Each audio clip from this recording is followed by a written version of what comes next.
The Cellcast is recorded in front of a live streaming audience.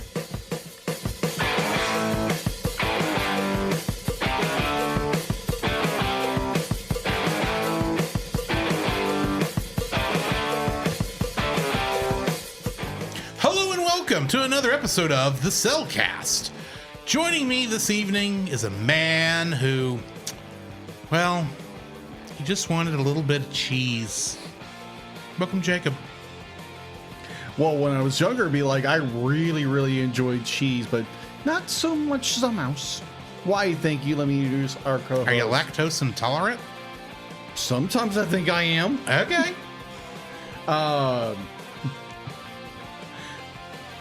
Where was I? Oh, yes. You're introducing me. Yes. Why, thank you. Let me introduce our co-host, the man who, if he has to clean that one tile again for the 48th time, be like, he's probably going to go bananas. Welcome, Drew.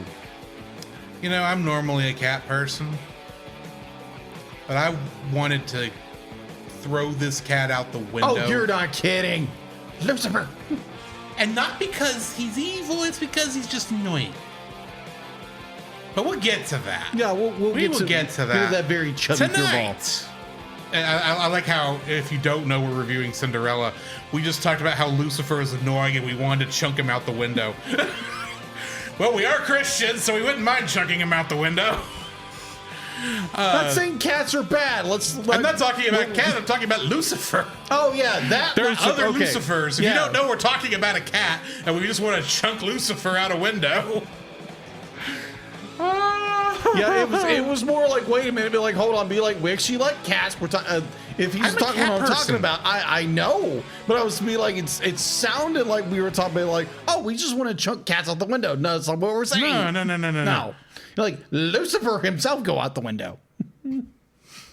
Anyways, I just had a visual from Tiny Toon Adventures. Oh no, Kitty go down the hole. Oh my gosh, no. Moving on, tonight we are reviewing Cinderella from the 1950s, the second Disney princess film, because you want to hear two men talk about Disney princesses, I'm sure. Oh yeah, it's right up your alley. It's something you just want to listen to all day. Two guys talk about Disney princess movies. Exactly. But yeah, why don't we go ahead and jump into the spoiler-free section of this. Certified fresh and spoiler-free. So this, I don't know. Okay, let's face it. This is a classic Disney film. I don't know how many times I've seen it. I saw it when I was a kid. Fair. A number of times. I barely remember any of it before watching it today. So, get it out of the way. Yes, your kids can watch this. Allow them to. No. Just get all the simple stuff out of the way. This is actually a very entertaining and fun movie.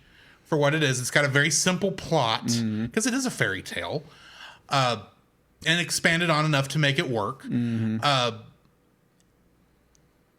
it's very pretty animation for cell animation. I think this is gorgeous. If I'm not mistaken, this is the first time they used not the first time, but they used a lot of the 4-plane camera here. Yeah, like a lot in this one. Yeah, they used it in Snow White a little bit. Yes. This one they used a little bit more of it. Well, in Snow White, it had been like recently introduced. True. Here it's like, oh yeah, they know how to use it now. What was the last movie they actually used it? I don't know, but I mean, anybody know that little tidbit? Do you know that? I do. Okay, I can tell you it was not Song of the South. No, it was many decades later. The last one they did, like before they switched to caps. Or would that be before they switched to Xerox? Or was Xerox used on? Did they use Xerox method on that too? With the 4-plane camera? I don't know. What I'm referring to is Beauty and the Beast. That would make sense. It was the last time they used that method. And that would also have been, they definitely used the caps system in Beauty and the Beast too. So a melding of technologies way at that distance. Yes. But yeah, tonight I did enjoy the film. I appreciated that this transfer was had the correct color on the dress. It's the HD restoration. Yes, not the 2005 butchering of this film. Very butcher. I don't know why Disney thought that was a good idea. I actually watched that version. It was weird. Yeah. For those who don't know. The whole dance scene, she just blurred in. Yeah, for those who don't know, what we're talking about with the butchering, that was the 2005 remaster. What they did is part of that remaster, what they decided to do was go in and take out all the film grain. Because apparently people are allergic to film grain. And because it doesn't look new and modern. I'm like, it's an old movie and it's on film. It should have film grain.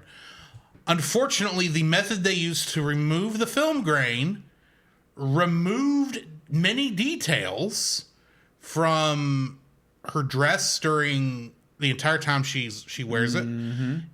During the transformation scene, a lot of the sparkles are gone. And then they decided, because marketing, to change the color of her dress from silvery white to the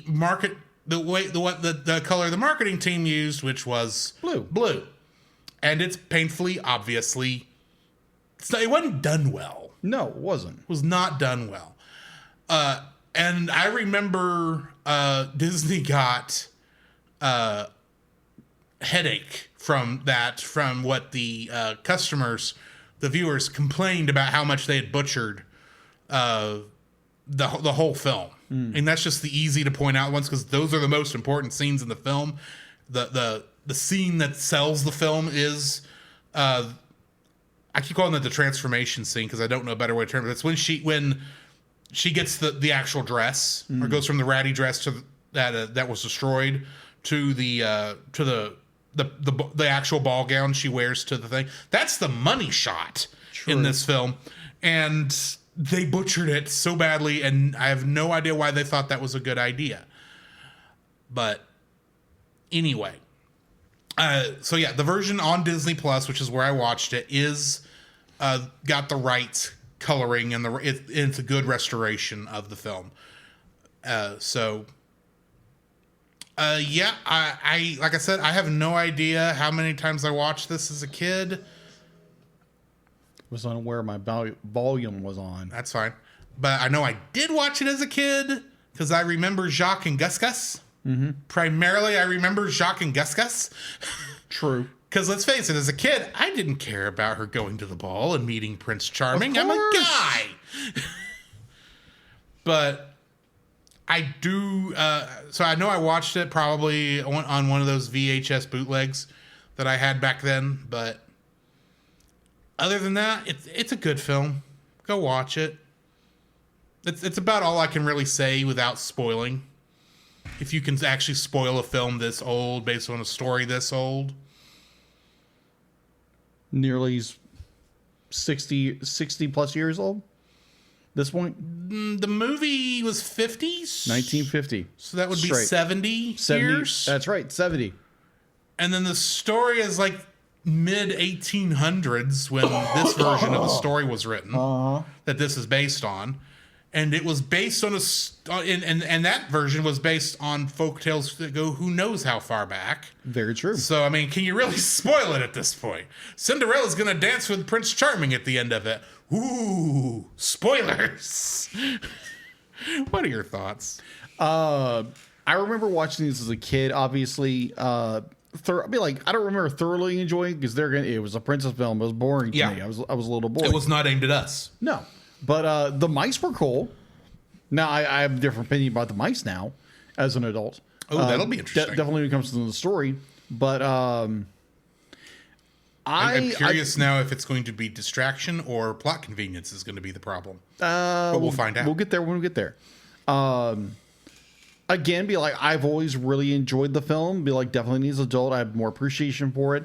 It is an iconic classic.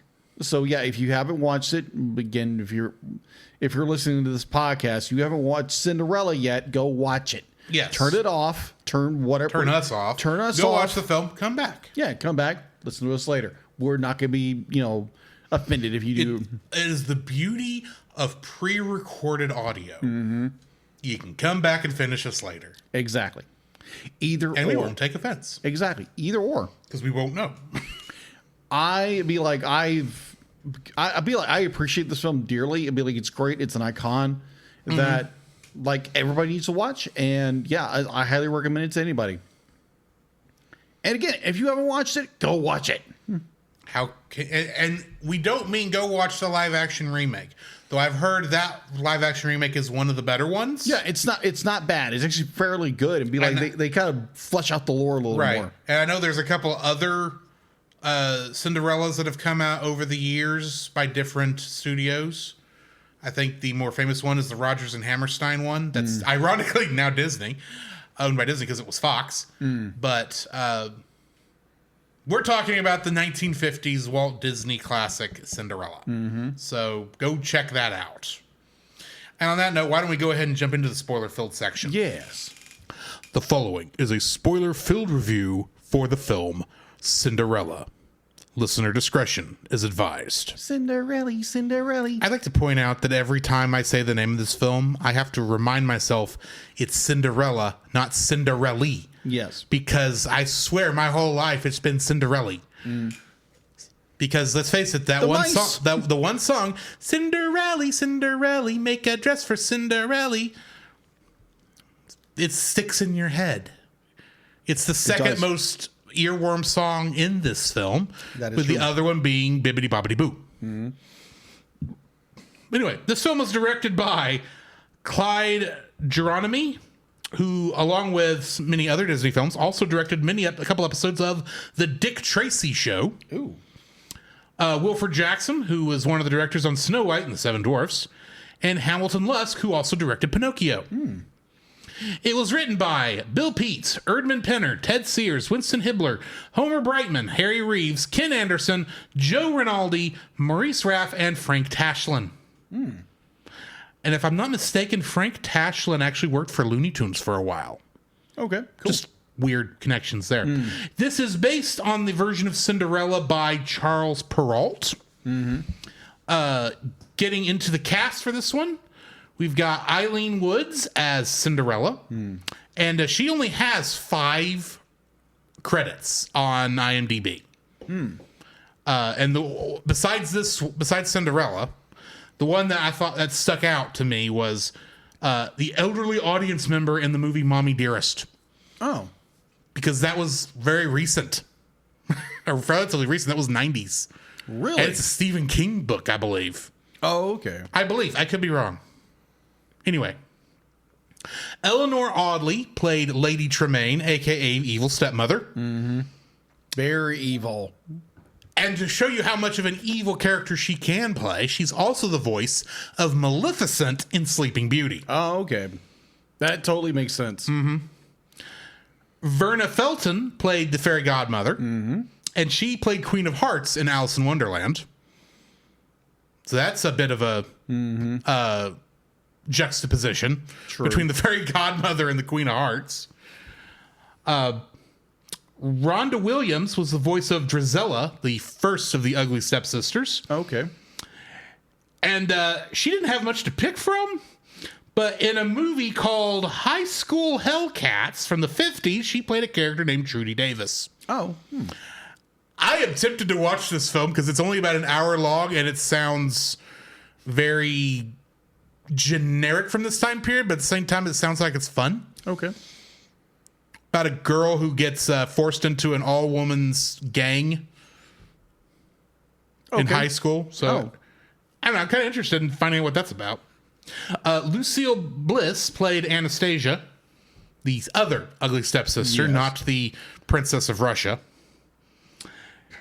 And in The Secret of Nim, she played Mrs. Fitzgibbons. Oh. Huh. James McDonald was the voice of Jacques, Gus Gus, and Bruno, the dog. The dog. And he was Evan Rude in The Rescuers. The mosquito. Ah, gotcha.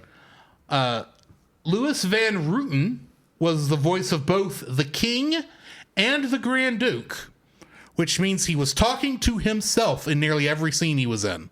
Oh, wow. But his very first credit was obviously a propaganda film from the 1940s called The Hitler Gang, Oh, my. where he played Heinrich Himmler. Oh, jeez. Yeah. If you don't know who that guy is, do some history. Just saying. And bear in mind, this was based off the guy was still alive at this point. Oh, my gosh. Himmler? Yes. Ow. Well, he wasn't playing Hitler. He was playing Himmler. I know. I said Himmler. Either way. The guy who orchestrated the Holocaust. Yes. Which happened. Playing a French king and Grand Duke. Wow. Not 5 years later. Wow. Technically 4 years, but still. When they recorded the audio. Nuance, to use your words. William Phipps was the voice of Prince Charming for all 5 seconds. He actually had a role in this. You're not kidding. Oh my gosh. And in forgettable character. In the 1950s War of the Worlds film, the good one, he played Wash Perry. Okay. And last but most certainly not least, June Foray was the voice of Lucifer, the cat. Oh, okay. It makes sense. And she played Rocky the Flying Squirrel in Rocky and Bullwinkle. Oh, okay. All the way up to 2000. Okay. The DreamWorks Mr. Peabody and Sherman movie. What year was that? You're asking me that? I think you've seen it. I have. It was like, what? It was like the 2010s, right? It's 2010s, yeah. Yeah. There was supposed to be a Rocky and Bullwinkle short in front of it. Mm-hmm. And for some reason, it got moved off of that and went straight to home video. Okay. And she voices Rocky in that. Really? Right before she died. I've heard about this. So, yeah. June Foray is one of those names I pay attention to when I see it come up. Oh, okay. So, yeah. Kingdom Hearts connections. All right. So before you get into that, be like, when you were talking about actresses kind of doing other roles later on in Disney, the first thing brought to my mind the voice actor of Roger from 101 Dalmatians. Okay. Yeah. Okay. So we've already done The Little Mermaid. He did the voice of Prince Eric's butler. Right. I think we brought that up. We did. In that episode. And be like, I don't think even the director didn't even know. They were like, oh yeah, be like, yeah, I did this one movie back in the 60s called 101 Dalmatians. I played Roger. They're like, really? The voice of Piglet is in The Emperor's New Groove as the guy who gets thrown out the window. Oh. But the funnier role from him is he's actually in an episode of Star Trek, the original series, where he plays, and I'm not kidding, Jack the Ripper. Oh. Oh, yeah. I want you to imagine the voice of Piglet and then imagine a knife coming down. Oh, dear. I'm sorry, Winnie, but you can't have any more honey today. Oh, I got that in my head now. Kingdom Hearts connections. Yes. Oh my gosh. How many do you think we have? Oh, probably used audio. Probably maybe 1 or 2. Any guesses in the audience? The chat. In the chat.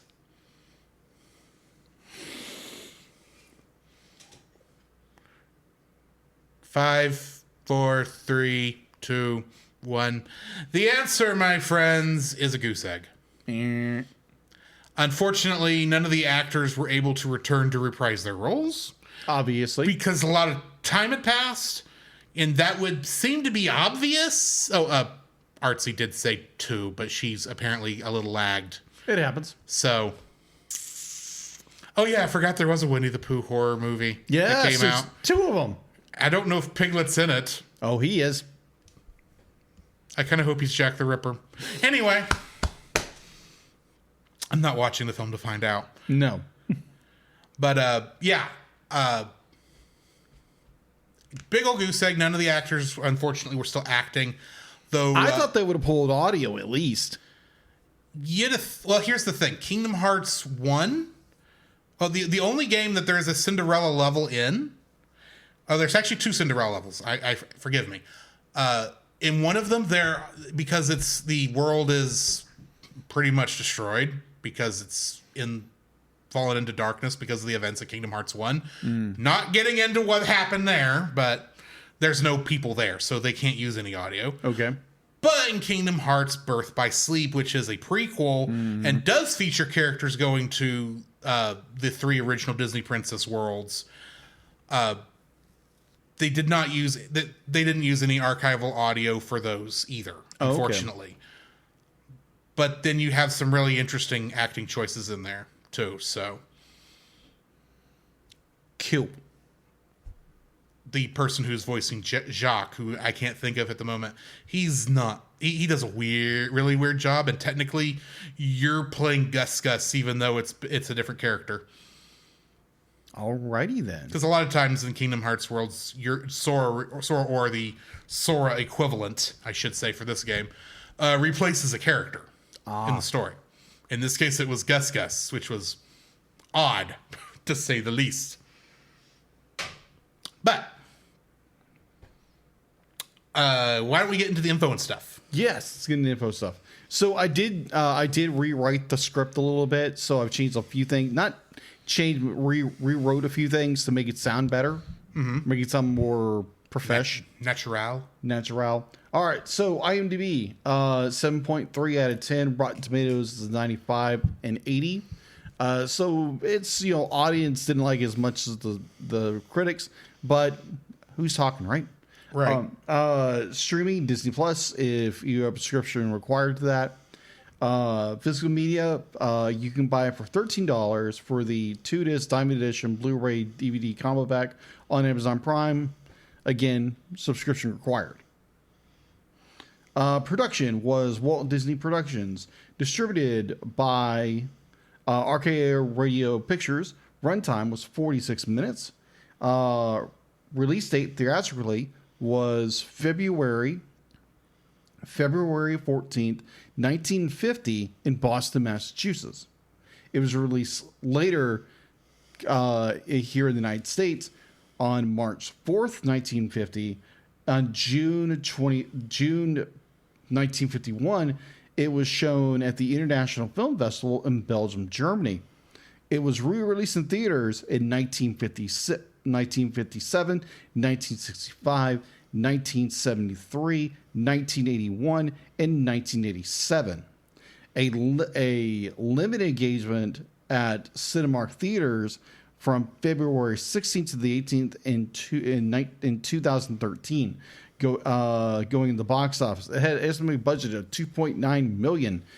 Its opening weekend on December 20th, this is from the 1981 release. Was $1.3 million on its opening. Its gross for the United States and our northern friends in Canada was $93.1 million, and international gross was 96.3, and the movie, I believe, has grossed over, I think 943 million dollars ever since the release 70 years ago now. Just curious, I haven't done this one in a while.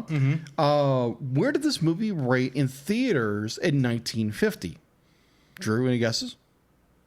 How did it rate? Yeah, where was it in the rating in 1950 in the theaters? Well, they didn't have G rating at the time. No, it would be approved, probably.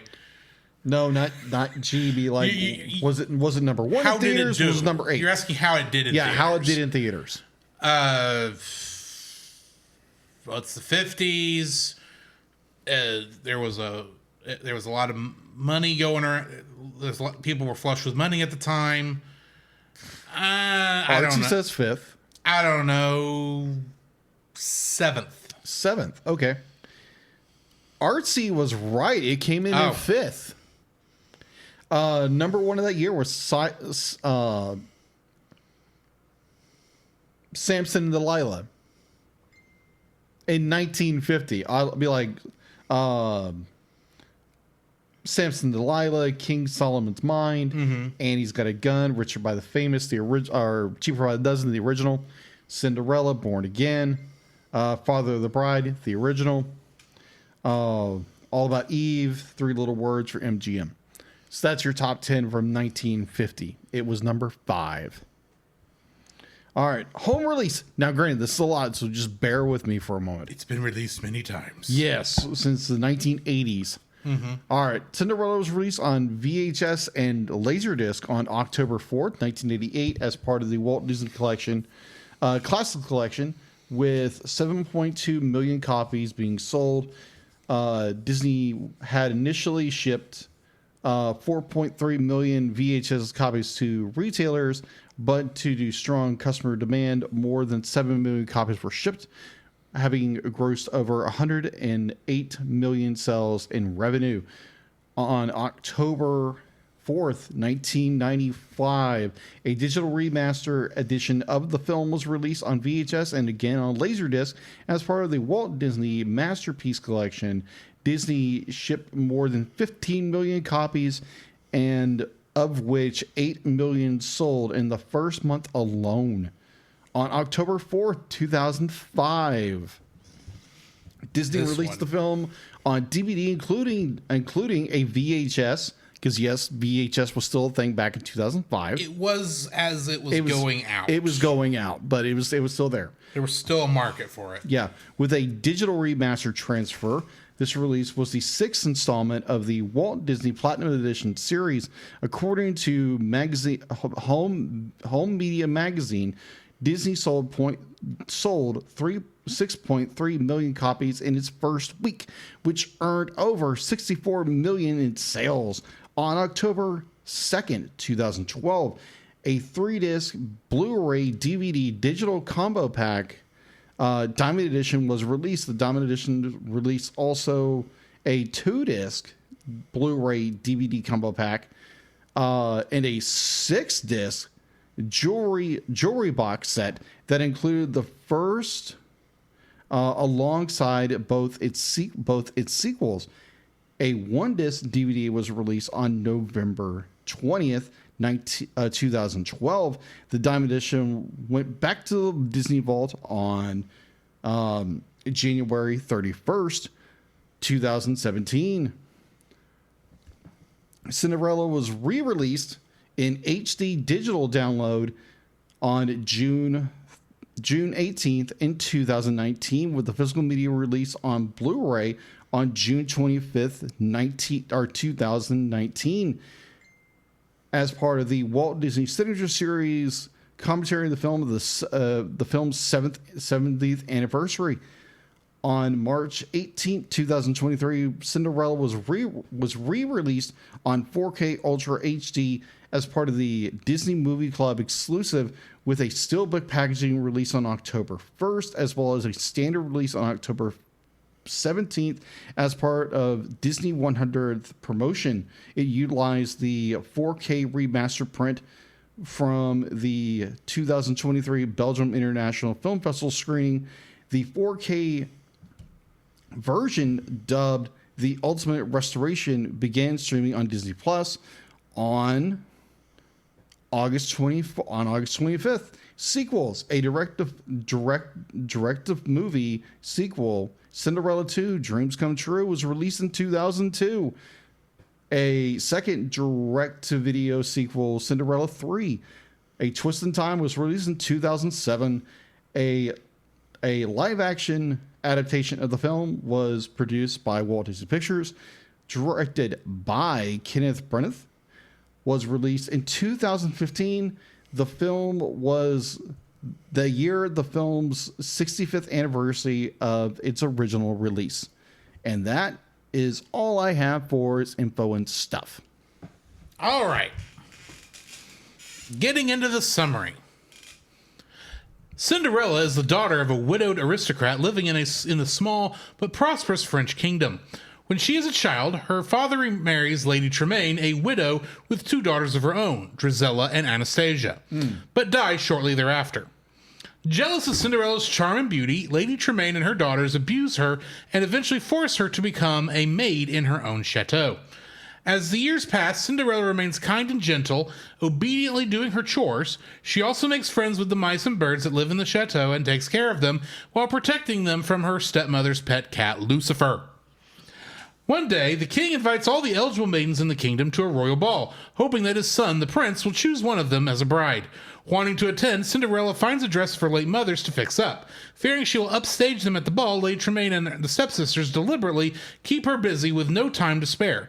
Jacques, Gus, and the other animals decide to fix up the dress for Cinderella, using beads in a sash discarded by her stepsisters.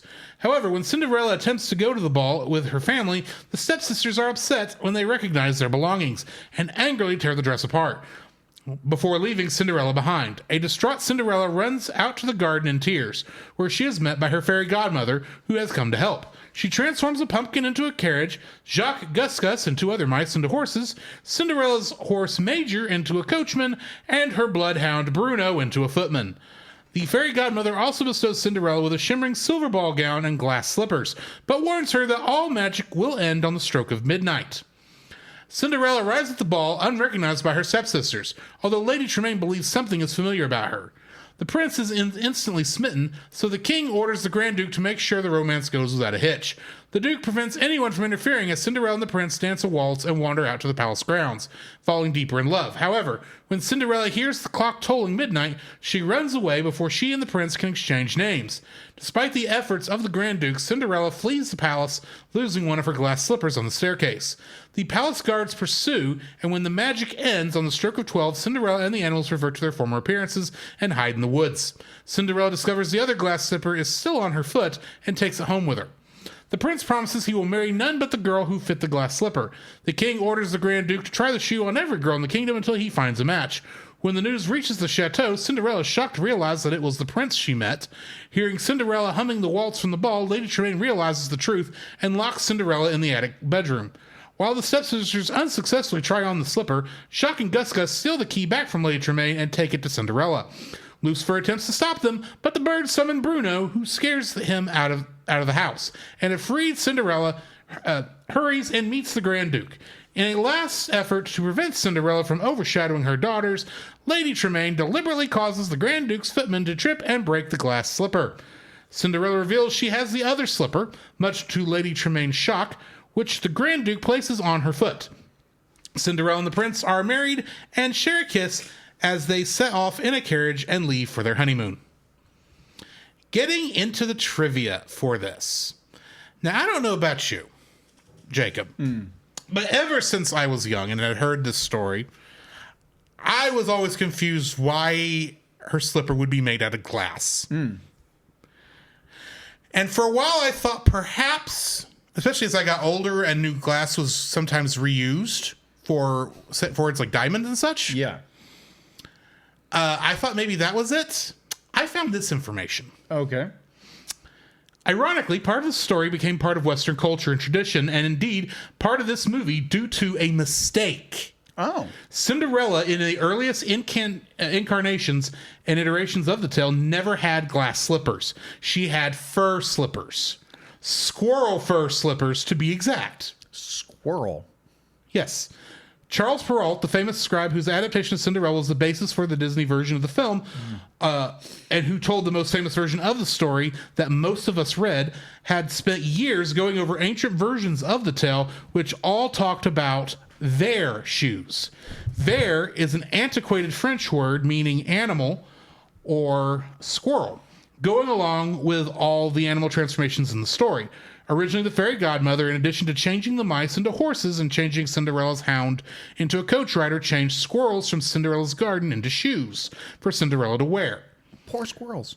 Reading these old passages describing the events in the story, Perrault came across the word ver, a very old word which had vanished from common usage at this point. Perrault used this old word he didn't recognize and mistook it for verre, a French word for glass. Hence, in this Disney version of the story, and in nearly every version of the story in existence now, Cinderella has glass slippers due to this mistranslation. Even though we all no, glass slippers are not really a thing. They aren't now, and they certainly weren't in feudal France when this is supposed to take place. And let's face it, glass slippers would break walking into the castle if it lasted that long, much less dancing in them. Eileen Woods, unfortunately, suffered from Alzheimer's disease in the later years of her life.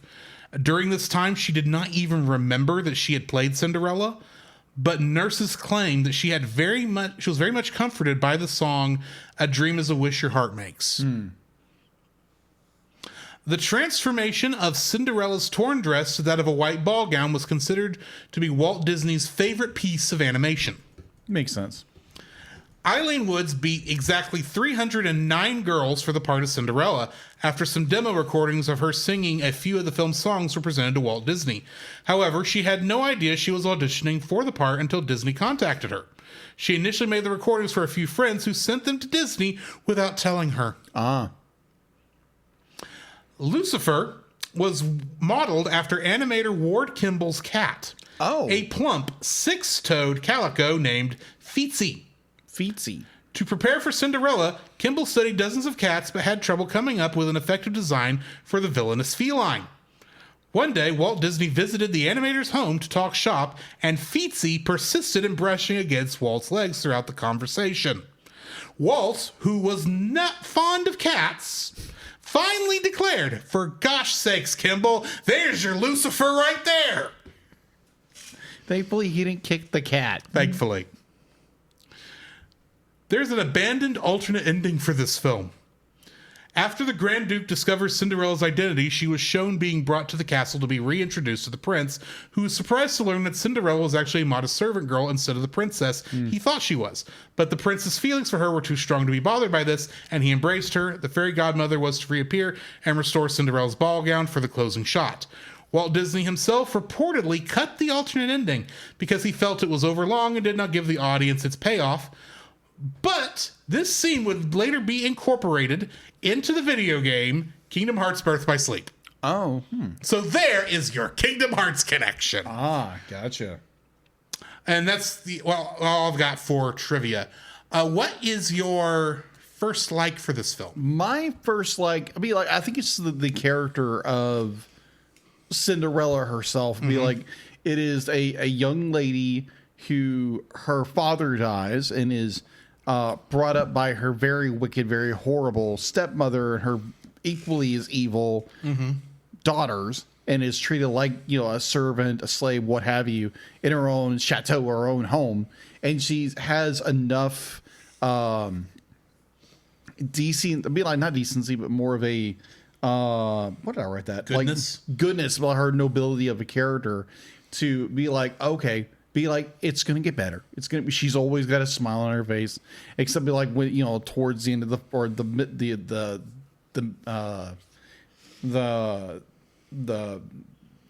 latter part of the second act, where she realizes when the fairy godmother shows up, what have you. But it's always she kind of keeps her head up, and she's very. I'm going to do this. I'm not going to get mad. I'm going to speak my mind about things, but I'm always going to be very polite, very cordial. At least I have a roof over my head kind of situation, but it's more I'm going to be respectful. And the fact to be this is probably one of our first proactive princesses.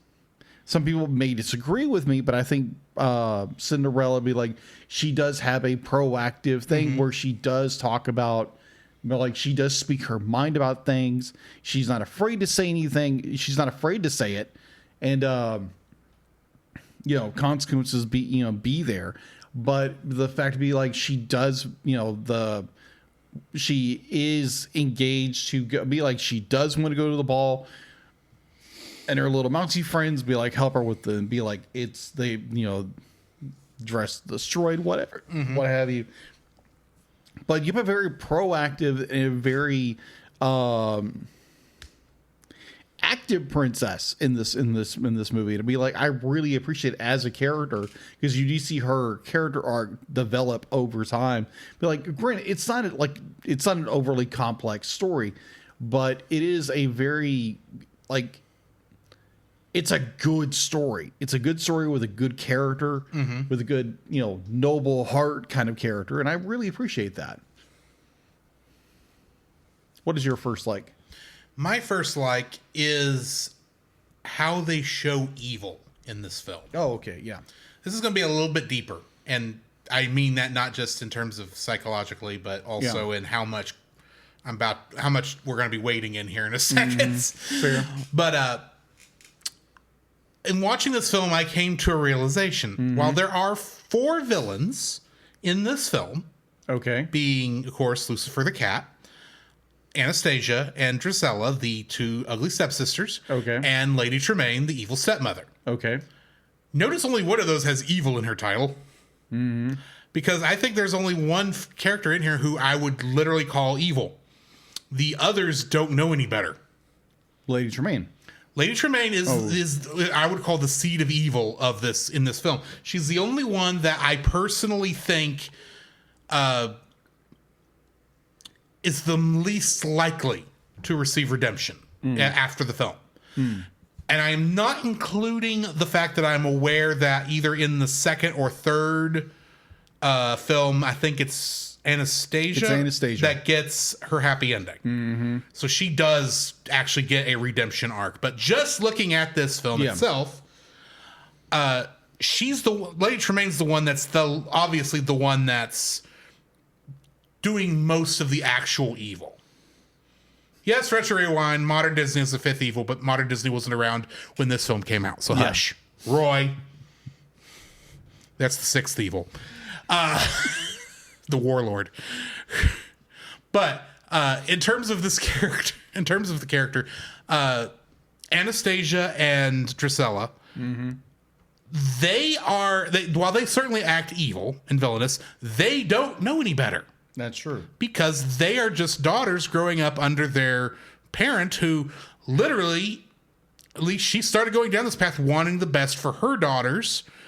And granted, this was because she was not seeing that fact that since she had married into the family, technically Cinderella was her daughter also. So adopted, adopted, yes. And there was admittedly a bit of, and you can tell with Lady Tremaine, there's jealousy. Yes. Going on. One would even suspect that the only reason Lady Tremaine married Cinderella's father was for the prestige of it, and because he was obviously a nobleman in the country in this, or at least a very rich man. But they don't know any better. They're just acting the way they've always been taught, so they don't know that there's really any better way to handle this. And Lucifer, despite me making a poll earlier this week about who was worst kitty, Lucifer or Felicia from The Great Mouse Detective. Yes. I realized after watching this that Lucifer is about as evil as Tom is in Tom and Jerry. Because for the most part, all Lucifer wants to do is catch the mice. Like a cat would do. True. The cat wasn't being evil. It was acting on its own instincts. Sure, it was pampered and spoiled, much like the ugly stepsisters were. But for the most part, it was just acting like a cat.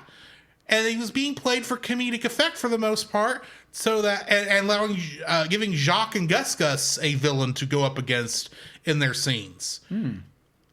I would not. Well, I would definitely say he was being an antagonist and a villain for the story. I don't know if I would call him evil either. And in fact, for the most part, he's acting that way because even when he is being spoiled rotten, he's doing so because that Lady Tremaine, being his owner, and the steward of the household, is spoiling him. That's not necessarily his fault. That is true. And just to close out that poll, Felicia is actually evil because she willingly eats all the people that Radigan gives her, and then gets her comeuppance later on, thankfully. I wouldn't say that actually Lucifer got his comeuppance. He just lost. That is true. And got scared by a dog that in modern days we don't talk about because we don't talk about Bruno. But we'll talk about that Bruno. We'll talk about this Bruno. Despite the fact we don't talk about Bruno, he is a good dog. He is a very good dog. He's a very good dog. But yeah, I like how you've got this one character who is the seed of evil, and because of her sins, everyone else is suffering, including her daughters and her cat, who are then, because they don't know any better, are also sinning because they're just following in it's the sins of the mother. You get right down to it. Fair. Affecting her daughters and affecting her cat. Okay, fair. They still have time to make corrections. Well, maybe not Lucifer the cat. Yeah, because it's very obvious Lucifer is a very old cat by this point, or he probably does not have that many years left, unfortunately, after this film. But who knows? But Anastasia and Drusilla do have time to turn things around, and apparently she does. Yeah. Anastasia does. Yeah. So, yeah, I like and how kind of falls on in this third film, but nuance. Well, I didn't know which one it was, but I do like how it feels like we've got shade. We can see all the shades of evil coming down, or at least the shades of sin, and how that actually affected. Because there's really only one character I would describe as evil, and that's Lady Tremaine. The others don't know any better. That's true. They're just now, granted, we don't know what in Lady Tremaine's past got her to this point, because we literally don't know anything about her prior to her marrying Cinderella's dad. Yeah. But she is the one doing the most evil, and sins of the mother are affecting the children. Okay. And the cat. So, and yeah, so I like the shades of evil as they're shown in this film. Interesting. What's your second like? My second like kind of follows the exact same vein. It's a Lady Tremaine almost gives Mother Gothel a run for evil money. Is the fact to be like I still think Mother Gothel from Tangled. I actually watched the movie earlier this week while I was working on a project. I still think Mother Gothel is probably the most evil when it comes to villains in the Disney canon. But Lady Tremaine, in the way that she treats Cinderella, the entire movie with with disdain and just pure spite and hatred. She hates Cinderella. Hates her with every ounce of like gusto this woman can bring at it. The only difference is she's not gaslighting Cinderella. No, like Mother Gothel was gaslighting Rapunzel. It's like Lady Tremaine takes pleasure and joy to make Cinderella suffer because she happens to be, the stepdaughter, happens to be like, oh, you're now my servant. For some reason, I'm going to make your life a living Hades. And I'm going to, Which is ironic because she's actually, by all technical accounts, legally, I would assume once Cinderella is of age, she should take ownership of everything. Not in that time period, no. Never mind. No, not in that time period. Not in France. Silly French. Yeah. It was the time period. That's why you need a prince. Yeah. Either or, let's not step into that puddle of mud. Yeah, let's not step in that puddle of mud. Moving on. Yes. Dum. Yes. But the fact to be like this woman is so callous. She is so vengeful towards this young lady just because she exists. The fact to be like there's a royal decree to put out that every maiden of the land, including Cinderella, who is simply tell me, what is her title? Cinderella? Yeah, as a housemaid or whatever. She's scullery maid, I think is the word in English. Yeah. I actually edited that when I was reading it because I wasn't sure how to pronounce this. Scullion, I think, is the French word. Yeah. So, but basically, it's a scullery maid. It's a scullery maid. And basically, be like, she's doing all the house chores because there's no other servants in this. No, there's not. And be like the fact that Cinderella has such a pure heart on this, the fact that she puts up with it. And until the point where be like she's about ready to go to the ball, and her be like Lady Tremaine does something so deplorable, is literally points out to her very dim-witted children that, oh yeah, there's this, and they literally just tear her asunder, and the entire time she's grinning. It's like, how evil are you as a character? Now, Gothel, on the other hand, just like a monster. Especially if you watch the series. Oh my word. We've already reviewed that. Go listen to that. Or if you haven't watched it, go watch it on Disney Plus if you have a subscription to it. Either or, be like, I think Lady Tremaine is a monster of a character. And I do think she does give Mother Gothel a run for her evil money, because she is, this is a family-friendly podcast. So yeah, she is a monster. Yes. So that is my second. I think, be like, that was your second like. That was my second. Now we're on my second like. Yes. My second like for the film is Lucifer. Okay. Lucifer is my second like because he's a cat. Hey, I'm gonna watch the cats. I'm a cat guy. That's true. And I'm watching this cat, and the cat is actually animated very well. Beautifully animated. Lucifer is animated in such a way where he's not really animated like an actual cat. He is animated like a cartoon cat.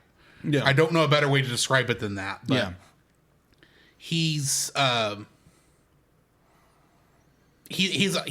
to watch, and it's fun to see him get outsmarted by Jacques and Gus Gus. Yeah. In fact, I would go so far as to say if Disney wants to make a Tom and Jerry like show where Lucifer is trying to catch Jacques and Gus Gus, I'd watch that in a heartbeat. Fair. Because basically that's what their interactions were the whole time. We just didn't get any scenes where Lucifer ran into like an ironing board or something and came out bent over half, flattened.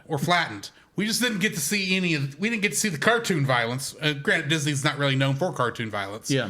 But he was fun to watch, fun to see him outsmarted. But I think to me, the part I enjoyed most, the part that was the most accurate, is when Cinderella opens the door to Lady Tremaine's room to get and to call over Lucifer so she can go feed him. Yes. And he does not want to be there. No. He's getting fed and he doesn't want to be there. Yes. He wants the food. He just doesn't want to wake up. And I get that so much. Can you blame him? I can't blame him. But the way he moves during that, it's like I can tell that is it Kimball I said earlier that Kimball, I can tell the animator on him at least watched and studied how cats move to animate it correctly, and it's just so accurate because it's not like the other character. He's not animated like the human characters are in this, where they actually had actors performing the parts and then animated based on their actions. Him, Lucifer, and the mice were all hand animated, like they would normally do cartoon characters, but that one shot where he's walking there next to Cinderella as they're heading down the stairs and she's talking to him, she's not even angry at Lucifer, other than talking to a grumpy cat will do things. Fair. But I don't know. It's just Lucifer was such fun to watch in this. And he provides a good villain to the heroes I preferred watching. Okay. Which I'll talk about them later. I gotcha. What's your third like? My third like, this be like, I kind of liked your your analysis of more the sins of the father, the sins of the mother. This movie has a lot of more of like the lust of food, the lust of power, and the lust of something of a the lust of status. Yeah, status, possession. Like that's one of the possession is be like you have poor little Gus Gus, and the fact be like you have all when they go out to go get corn, all the other mice grab one. His lust for food is so overwhelming. He grabs so much that he can't carry it, and like even in danger, he's just oblivious to everything because I got to get this corn. And you have Lady Tremaine and her power and influence or whatever basically dries the coffers of that chateau. And so now it's like it's poor Cinderella, having to do everything. And it's, that. And also you have the king. You have the king, his desire to have a grandchild. He literally cares nothing for his own child, except he's growing old. He's lonely. He wants grandchildren. And so you say that, but did you see all those paintings of his son and how much bigger they got over time? Oh yeah. He's just becoming an old man and wants to be a grandpa. Oh, I agree. Nothing wrong with that. No. I agree. There's something wrong with it, but it's the fact to be like he's not taking consideration of his own son. But like it's his own personal desires that he wants. Okay. It has nothing to do with his son. Be like, all I want you to do is have a kid. That's all I want because I want to be happy again. Because you've gotten old, you're older now. You need to get married for how I can have a grandchild. Because again, back in those times, be like it was more. You had to preserve the family line. You had to preserve the family line, and you're doing it because your parents say you have to. It's not your own personal choice. Granted, I see what you're saying there with Prince Charming, which is that technically his name, but that's Prince Charming. That's how he's credited. It does sound like his father had been trying to get him to marry for a while. Yeah. Which is very odd for French nobility. Right. And he had been the prince had been pretty much rejecting every woman because the prince wanted to marry for true love. They pretty much said that. Yeah. I see most of the king's actions being more frustrated with his son. Okay. And yes, he does want grandchildren, but that's possibly because he jokes. He says, I want to see my grandchildren before I die. So, and he probably knows he's just not long for this world, and his son's going to have to take over the throne eventually anyway. It'd be nice if he actually did his duty as the prince of the kingdom and finally married someone and had kids to preserve the the royal lineage. Fair enough. So... that's the only thing I'm gonna buff up against on that. That's fine. That's fine. But by all technical accounts, the prince hadn't been doing his job. That is true. The prince is more concerned with other things and falling in love, whatever. And that's the whole reason for the ball. And it actually works out, even though it's love at first sight, what the prince wanted. That is true. It was true love. Yeah. And also, that's the way the story presents. That's a good point. Be like, I'll probably bring up my dislikes, but that was my third dislike. True Love's Kiss? No. No, wait a minute. Hold on. That was your second. I haven't said you just gave your third like. I'm about to give my third like. That's true. Either or. Go ahead. Okay. My third like for the film, and I know I kind of hinted at one thing, but I'm actually going another way, and I'll give the other thing as a bonus, if that's all right. The animation on the transformation sequence is just... all the transformation sequences is just beautiful. But let's be honest, the destroyed dress turning into a beautiful ball gown is just the most absolutely gorgeous piece of animation of this era. True. It's just absolutely gorgeous. But you watch all the other transformations and they are just so smooth. You can't. There's never a point where you can say the model is jumps from being a model of a dog to a model of a footman, or a horse to a driver, or mice to horses, or even the pumpkin to a carriage. There's never a spot in there where it feels like it has to make that jump. It flows smoothly from one form to another. And even at the end, when the magic fades and they transform back extremely fast, even that is smooth animation. True. Is just so pretty and how and so well done in how it's done. So that animation is my third like. And Roy, you're not paying attention to what I'm saying. I said it's the most beautiful animation of its era.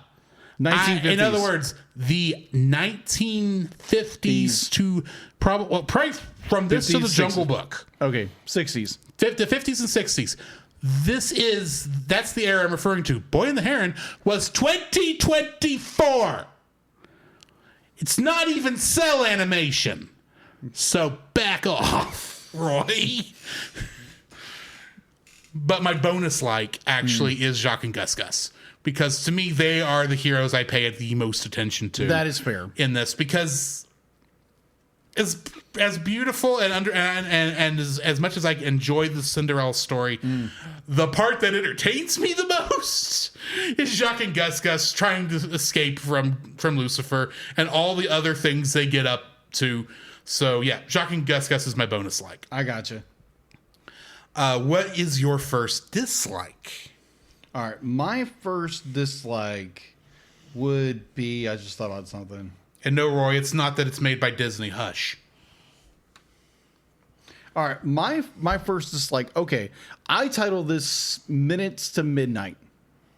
So we had this, like Drew just said, beautiful animation when it comes to transformation of Cinderella being, her dream coming true, what have you. Beautiful scene. And the for some reason I would say apricot on top of it. That's the wrong word. The cherry? The cherry on top. There we go. Cherry on top of this whole thing. I'm sorry. I know. Apricot. It's like of all the fruit, yes, you could have mistaken for cherry. Yeah, just apricot. It's apricot. Apricot. Apparently, I just want a dried apricot. Someone's have wanting you tried one of those? Someone's wanting apricot right now. At least it's not a devil fruit from One Piece. Oh my gosh! But yeah, the cherry on top, the little bit of information, but like that the fairy godmother tells Cinderella that you need to be gone by midnight, otherwise you're going to turn into a pumpkin. Literally, no, everything's going to turn. Will, but yes, carriage will, but you know what I mean. Mm-hmm. And it's like, okay, correct me if I'm wrong, but when it chimes midnight, should have everything went poof. So is it 5 minutes to midnight? Because it looks like it's straight up. First off, let's pure correction. This isn't correction. I am clarifying. The problem is that on the first chime of the when it's chiming 12 midnight, you believe that at that point the transformation should have happened right then. Yeah, unless it's like a 5 minute warning or something like that. Instead, she's given a grace period, at least as far as it's shown, grace period to the 12th chime. Yeah. Now, I will be the first to tell you that I do not know how the chimes are set up in clocks. Fair. My assumption is, at least from a literary standpoint, not necessarily from an literal standpoint, but from a literary standpoint, the time occurring on the last chime, I think, definitely it gives you that countdown. It gives you the countdown. It gives you the tension of that moment where she's got to get away. Agreed. So the fact that it waits till the 12th chime finishes and to go doesn't bug me. Did you have another one before I go into mine? No, I don't want to cut you off before I segue because mine is connected. My first one's connected. Oh, okay, gotcha. Yeah, because be like the fairy godmother does say be like by the stroke of midnight. So be like you hear that the chime go off.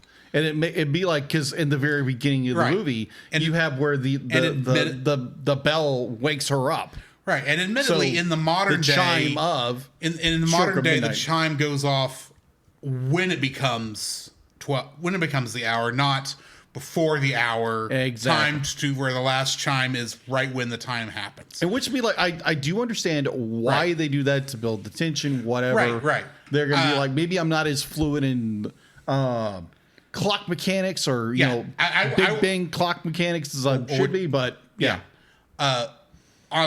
especially since I don't know if this is clockwork, if the bells are triggered by clockwork, or if these are actually being done by if there's a human in there actually pulling the bells to ring them, because that's not shown. No, and at this time the clockwork would have been good enough to do that, but who knows if that's how it actually worked. Here's my problem. Okay. And I think it's a little bit worse than yours. Okay. How long does it take for that clock to chime all 12 chimes? 15 seconds? At least. It's 15 seconds is a good estimation. It could be 30 seconds. It could be a little, even if it's 30 seconds, it's about the same difference. Yeah. Look where she goes. She hears the first chime. She has a little bit of trouble getting away from the prince because he's confused. He doesn't want to see her go. And she's not even aware he's the prince. And she's not aware he's the prince, but she knows she has sleep, and she has a hard time pulling herself away.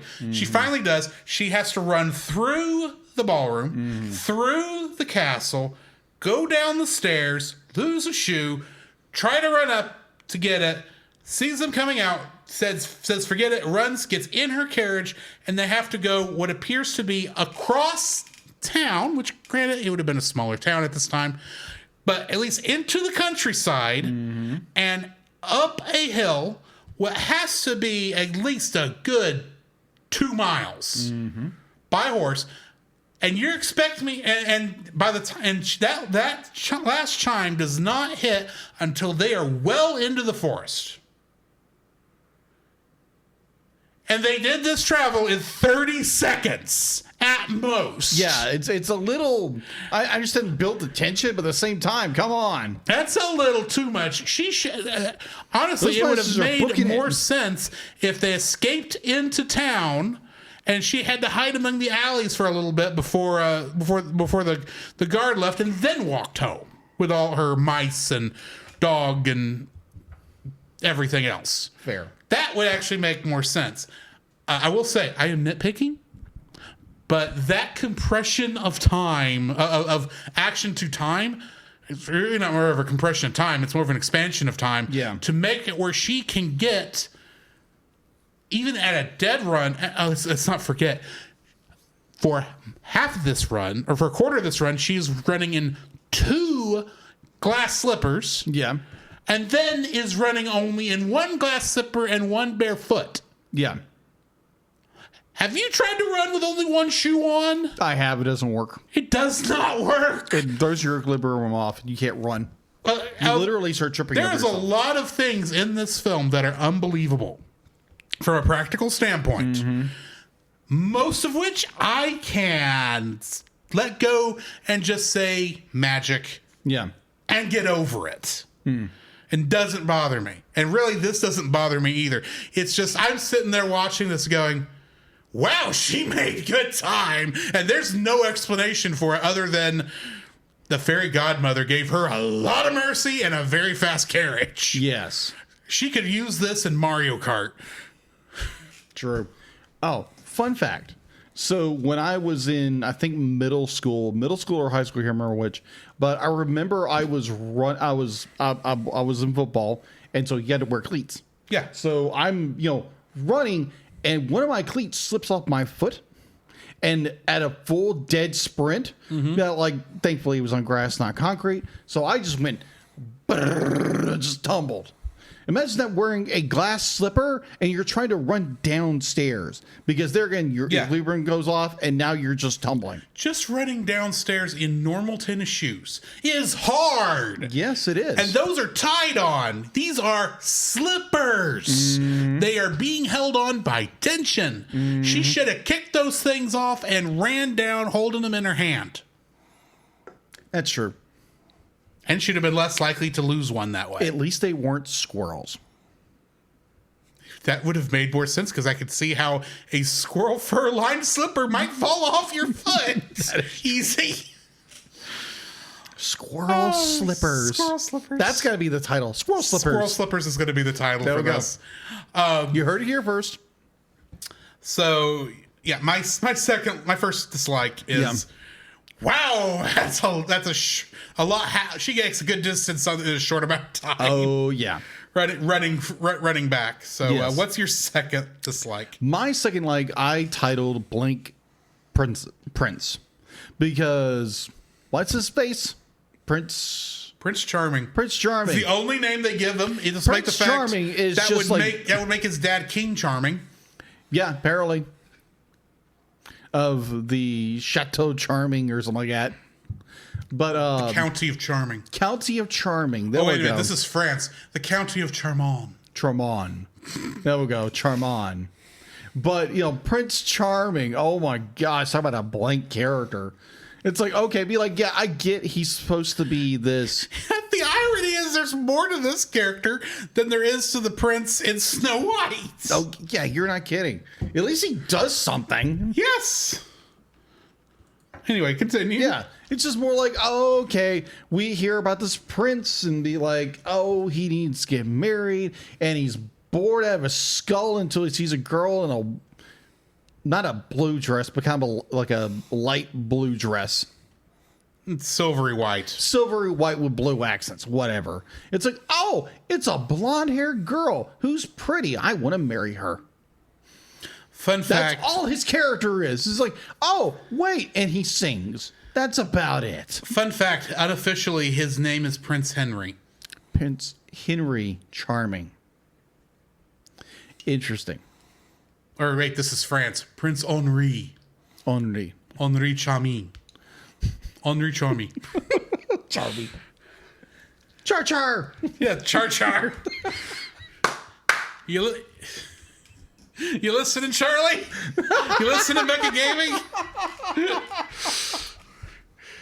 Prince Char. You didn't know there was a Disney prince named after you, did you? So Prince Char. Prince Char. Prince Char. Oh, Jiminy. A pogo stick. Oh my word, that was funny. I don't know, be like somewhere between Squirrel Slipper and Prince Char is like just sounds like a good title. I don't know. What? This sounds like a redneck Cinderella version of Cinderella. Yeah, you're not kidding. I need a redneck version of Cinderella where she's in a single wide mobile home. And she goes double wide. It's a double wide. She's in a single wide because Prince Charming's in a double wide. He's in a double decker. Or a triple wide. Triple wide. It's triple wide. I need redneck Cinderella. Please give it to me. Yeah. Oh my gosh, I can see a really bad AI version. Cindy, there we go.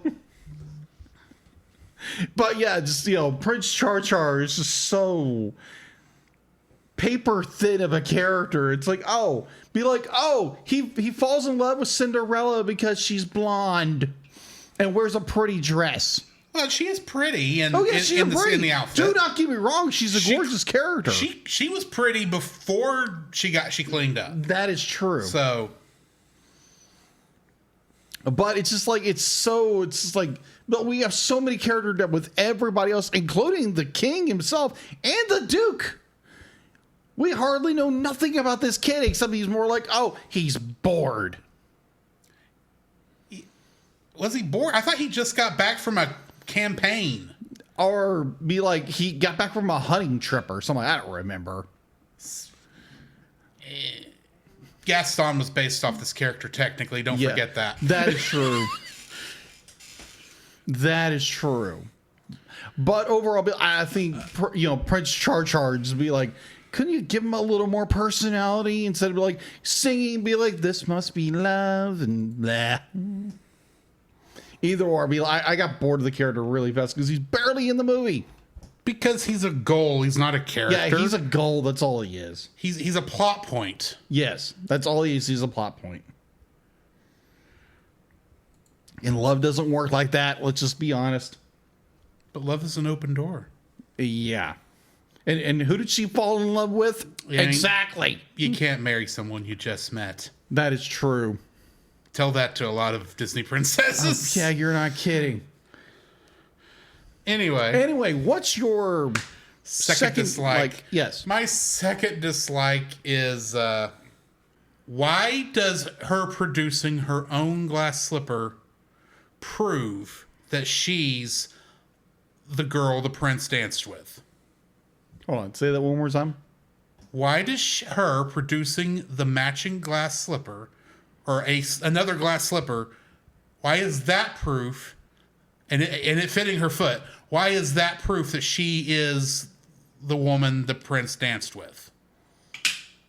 That's a very good point. The entire point of them trying the shoe on every woman in the kingdom is they believe that only, which this is kind of stupid anyway, but this is how the fairy tale goes, that only the person whom the shoe belongs to will it fit. Admittedly, I think this might actually be how that worked back then because a lot of the stuff was more handmade instead of factory made like our modern clothing is. Right. So I can maybe see this. It's personalized. I can maybe see this a little bit better in that situation, but at the same time, they try this shoe on every woman in the kingdom. Mm-hmm. They go, they take it to Cinderella's house. Cinderella's locked in the attic. Mm-hmm. They try it on Drizella and Anastasia, and their feet are too big because, of course, they are. Of course. And as after Cinderella's able to escape thanks to Jacques and Gus getting the key up there, she comes down and the footman's bringing the glass slipper that they know where it came from. Yeah. Over. Lady Tremaine does the most evil thing she does in the whole movie by tripping him. And I do believe that's the most evil thing she did. Causing the glass slipper to fall off the pillow and shatter into a million pieces. They have no... And then Cinderella happens to bring out a matching one. How do they know that it's the actual matching slipper? How does that prove it's the same glass slipper? Interesting. That's what I don't understand. That is fair. It's the biggest logic jump you have to make in the film. Granted, ironically, if they were made out of squirrel fur, this wouldn't be a problem because they wouldn't shatter by falling off of a pillow. They would squeak. Squeak. I'm just imagining now her dancing, and you hear a squeak, squeak, squeak, squeak, squeak every time she makes a turn, like a rubber chicken.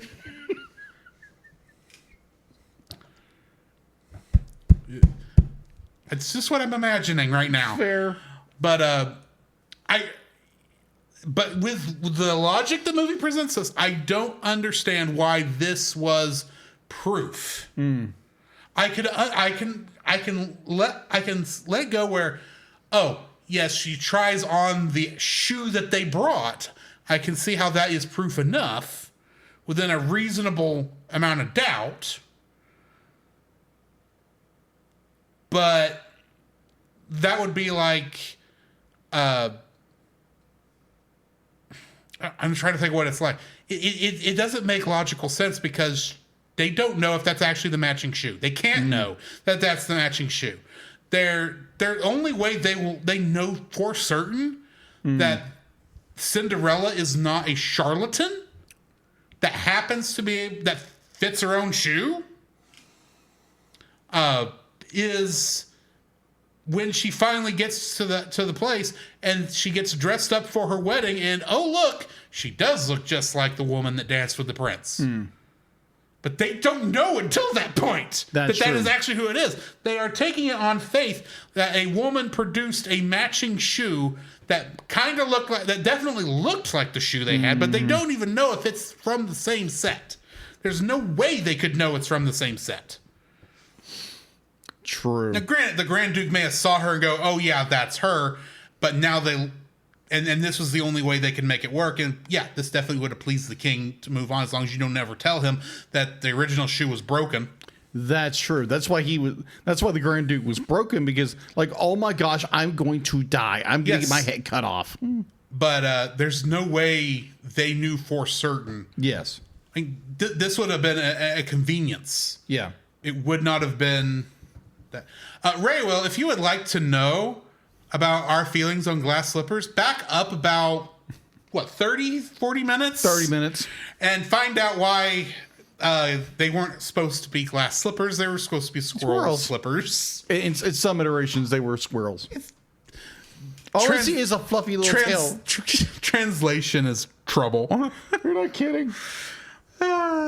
Poor Charles. Poor old Char Char. Poor old Char Char. Yeah, magic. Yes, magic. So yeah, definitely magic. Use your imagination. We need to do a SpongeBob movie. Oh gosh, just to torture you. Yeah, that sounds great. But yeah, my second dislike is, how does that glass slipper prove she is Cinderella? She is actually the woman that is fair. That they're looking for. There's no way they would know that. True. What's your third dislike? Okay, so little side note really fast. I'm looking on the Cinderella Wikipedia real fast, and apparently the oldest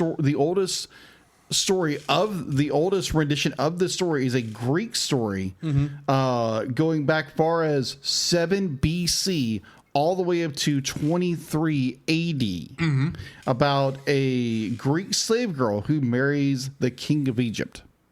I was like, whoa, that's old. One of the interesting things about fairy tales is that a lot of them, like, it's recycled material. The people who study this stuff actually have code names for story types. Yeah. And Rapunzel's is actually one of the most copied. Yeah, I imagine. And Cinderella's also one of the ones that's got a lot of iterations. Agreed. Be like, have you heard like the original? Like, I think it's the Grimm version of this. The Grimm, just, oh my gosh. The Grimm version of this was written at the same time Charles's version was written. Yes. And I understand why Disney went with Charles's version. Exactly. Let's like cut off feet and then burn people in a fire. Yeah. Yeah. No. And poke stepsister's eyes out. Yeah. Oh yeah. That's gonna make Anastasia falling in love with the palace guard kind of difficult. A little difficult when she can't even see. Exactly. I actually still need to watch that one because I've not watched it. We may have to put that on the list at some point. It'll go up there sometime. We say that about so many things. We do. We do. That was your third dislike? Or are you giving your third dislike? I'm giving my Give your third dislike. I'm giving my third dislike. Yes. Now, granted, I'm not be like when I say the certain dislike, it's more of a nitpick. Oh, we're in nitpick territory. Oh, we are so nitpicking. It's not even funny. You know, Prince Char Char and everything. My third and final dislike be like, it's animal filler. Because if you took all the wonderful little critters away, you would have like a 20, 30 minute film. But it'd be like, again, I do enjoy the animal filler. It's really good. It's very well storytelling to fill out the world of Cinderella. Yeah. But it is there to push a roughly 45-minute film to an hour and a half. Yeah. And plus be like it's Disney animals and little kids like animals, little talking animals. And plus it's a princess film. You need animals for the princess to talk to. As we've talked about, Jacques and Gus do give the boys something to watch. That is true. Because the boys are going to get bored of the Disney princess stuff because we don't care. Especially at that age. Yeah, at a younger age. At a younger age, we don't care about such things. We do find Tom and Jerry funny. Yes, but like I'll be like, yeah, I do see where it is more animal filler. But that animal filler is very much needed in this story because it fills out the story, it fills out the world, and it just makes it more entertaining because, again, it is a children's film. Yeah. Well, and plus we're giving Jacques and Gus Gus an important role at the very end because they are the ones who get the key from Lady Tremaine. Yes. And to get it upstairs to let out Cinderella. Yeah. If you're going to make that decision, you have to introduce those characters early on, and they had to give them stuff to do throughout most of the film. Yeah. So here's a question. It's kind of a nitpick. So you have be like Lady Tremaine takes the key, locks her in her little tower room. Yes. Takes key with her. Gus and Jock are able to successfully take the key, and they have to go all the way up the flight of these stairs to get there. Just to be like in the nick of time to. This is another one of those weird time expansions. Oh yeah, it's very much because much like it. These are much like Cinderella and the gang got key. back. Really got to the woods really fast. Oh yeah. Jacques and Gus got that key upstairs really fast. And even fought off Lucifer in the process. So it's like because it shouldn't have taken that long. No, to try for those girls to try on that shoe. Yeah. As long as it should have taken Jacques and Gus to get that key upstairs, the Duke could have come in, tried the shoe on both girls twice, and then left, and then the Jacques and Gus would have gotten up the stairs. And here's another one. So the decree was to every fair maiden in the land to have to wear this shoe, which technically would mean also every maid and peasant girl, servant, whatever. Right. The fact that Lady Tremaine lied to the Duke about this that's treason. That's treason. That's treason right there. At the very least, definitely in France. At the very least, you lock her up and give her properties to the kingdom, which means they go back to Cinderella. They go back to Cinderella. That would have been more poetic. I'm sorry. That'd been awesome. Yeah. Like, oh, you lied. Oh, let's discuss this, shall we? It's like, oh. I mean, if you really do think about it, you know what? This will be my third dislike. Okay. My third dislike is that Lady Tremaine gets off real easy. Oh yeah, compared to every other Disney villain. Most of them die brutally. Only a couple of them, usually the funny ones, get locked up. And then we get Lady Tremaine, who nothing happens to. She gets to stay home with her ugly daughters. Yeah.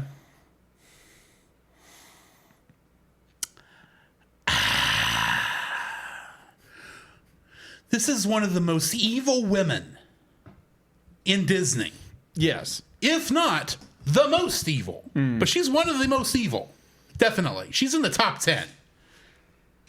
And she gets no punishment other than seeing the girl that she tried to keep down rise above her. True. Granted, that is enough for this story.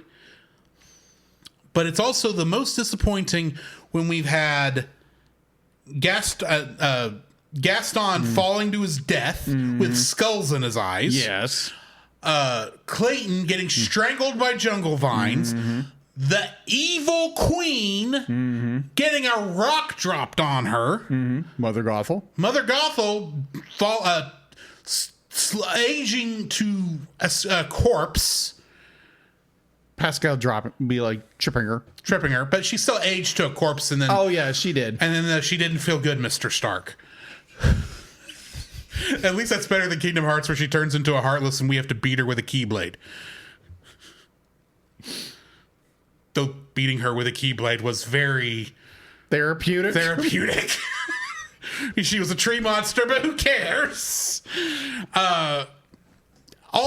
All of that, and it's like the only other Disney villain I can think of that gets off this easy is Long John Silver in Treasure Planet, because he escapes. Yeah. Based on the story. And Lady Tremaine, yeah. But it's like with so many other satisfying ends for these evil characters. Yeah. One of the most evil characters I can think of, because it's, for me, it's between her, Maleficent, and Mother Gothel. Mm-hmm. She gets off the easiest. I don't even. Maleficent dies by getting stabbed by a sword in dragon form. Yeah. But she probably can. She'll probably be fine. She can knock that off. Well, let's just say, be like, yeah, she has to survive for 2 more films, so she can turn back time in the 3rd, I think, so that Cinderella doesn't get her happy ending. Yeah. And I don't even know how that turns out, except I think that's the one where Drusilla actually marries the guard at the end. No, that's the second or not one. Drusilla, Anastasia. Yeah, Anastasia's the second one. Okay. Yeah. The fact that there's a Cinderella movie with time travel in it is already ridiculous. Oh, yeah. It involves a wand, let's say that.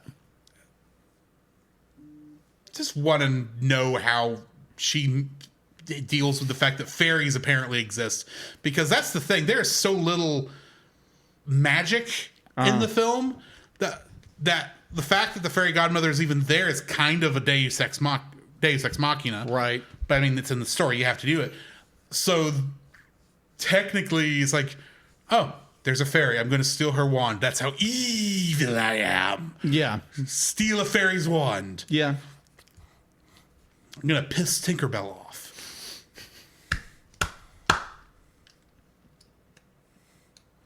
And the blue fairy, and who knows how many other Disney fairies. But yeah, my third dislike is Lady Tremaine gets off scot-free. Yeah, well... Maybe not scot-free, but her punishment is not shown. Yeah, it's not shown. We see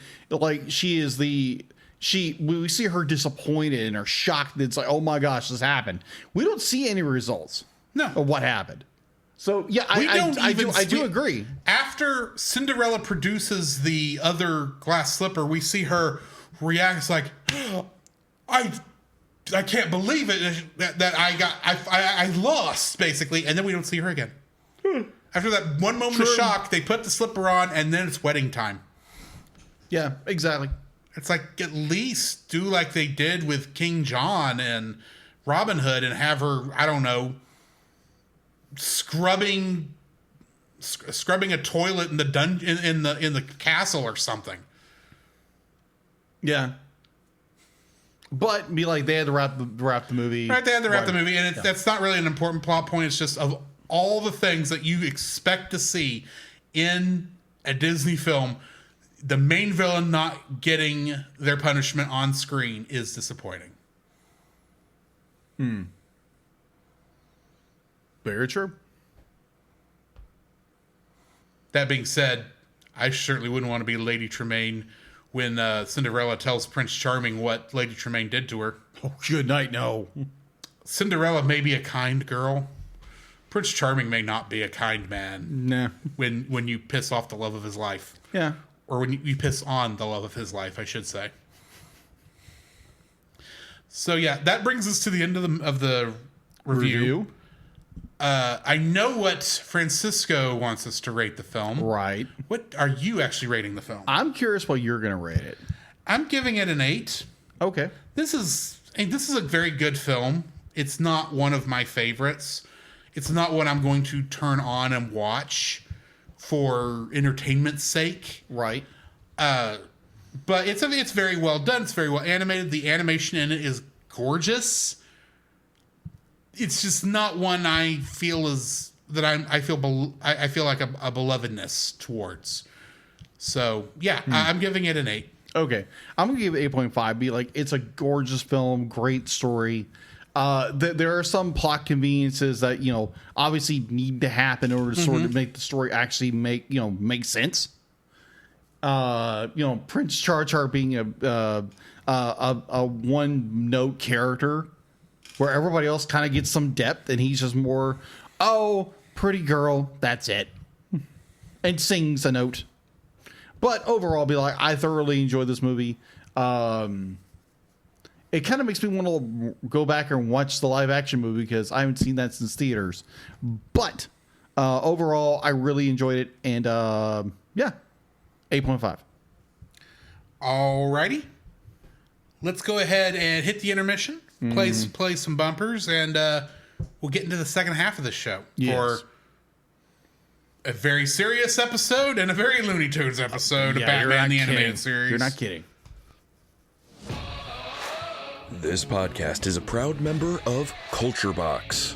Whether you enjoy geeky reviews, comedy, or original fiction, you can open up the Culture Box and find something excellent for your soul.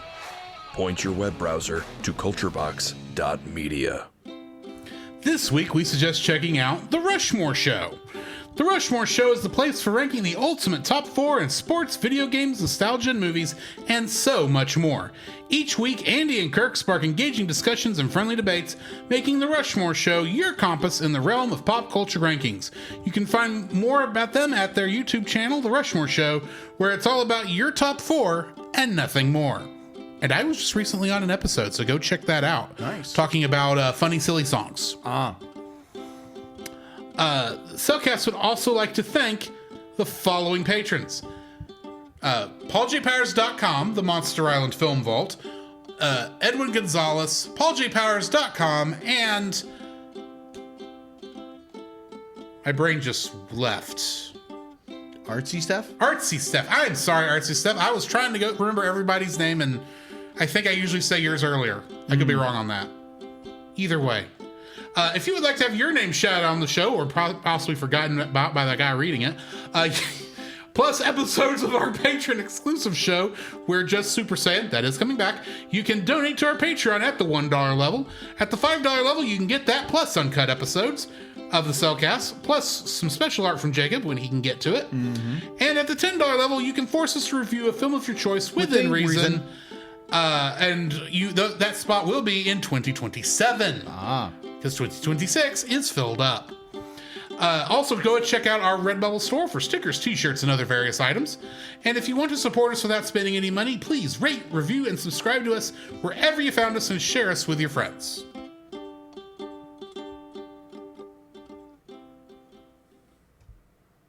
I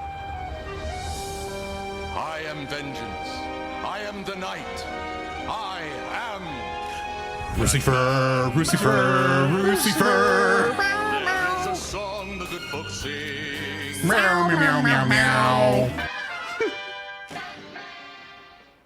I'm sorry, I had to do that one. Oh, of course. Lucifer.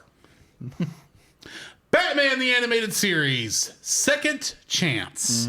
First aired November 17th, 1994. It was production episode number 80, broadcast episode number 72. It was written by Paul Dini and Michael Reeves, and it was directed by Boyd Kirkland. In this episode, just before he is about to undergo the operation that will restore his face, Harvey Dent is kidnapped by a mysterious villain. Batman and Robin split up to nab the criminal behind the scheme to abduct the Dark Knight's old friend. They suspect that either the Penguin or Rupert Thorne may be behind the kidnapping. But after doing their investigation, they come to realize there is an unsuspected third enemy in the scheme. Yes. You can kind of guess who it is. A little bit. Matt Landers is the voice of Frankie. Linda Gary, Nora Crest, and Nicholas Guest plays a thug in this. Trivia. During this episode, there are a few moments of tension between Batman and Robin. Although they appear to reconcile at the end, some can view this as one of the early signs of tension between the pair that eventually drives Robin towards his solo career as Nightwing in the new Batman adventures. Yes. Which is the last season of Batman the Animated Series. Yes. This is the second episode depicting a failed attempt to reform one of Batman's enemies. The first is Birds of a Feather, and then this one, and then this episode is followed by Harley's Holiday, which is another Reformation episode. Yes. But that one's a lot more crazy. Yes, just a little bit. This is the last speaking appearance of the Penguin on Batman the Animated Series. Didn't know that. And in this episode, Batman switches Two-Face's coin with a trick coin that always lands on its edge and confuses Two-Face.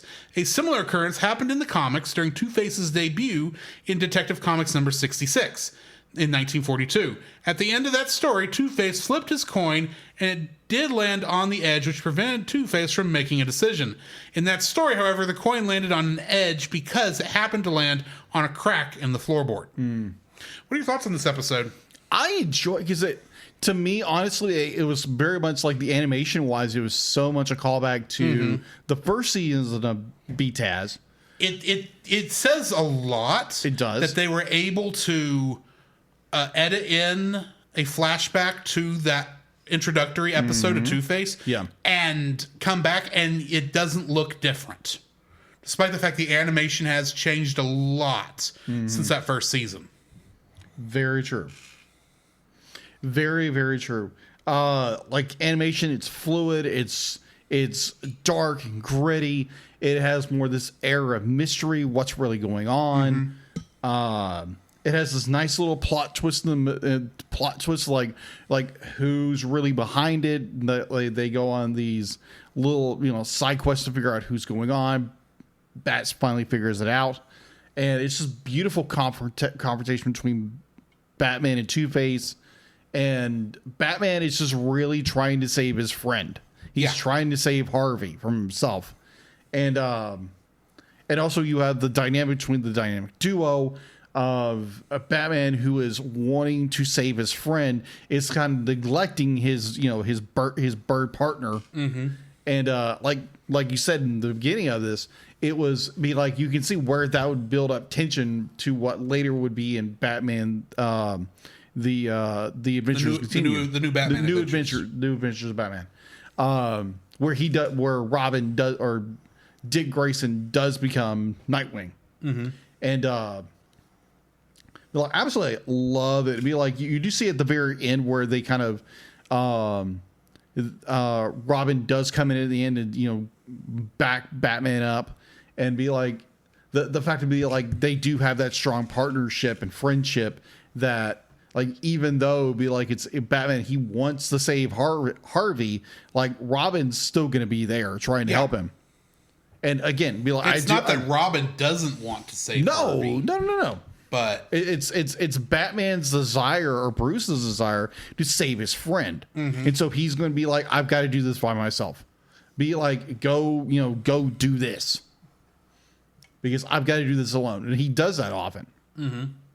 But overall, I loved it. I was like, oh my gosh, yes, please. I love it. In the next episode, I love it too. Yes. I called the twist at the end of this, I will say, very early on. Oh, yeah.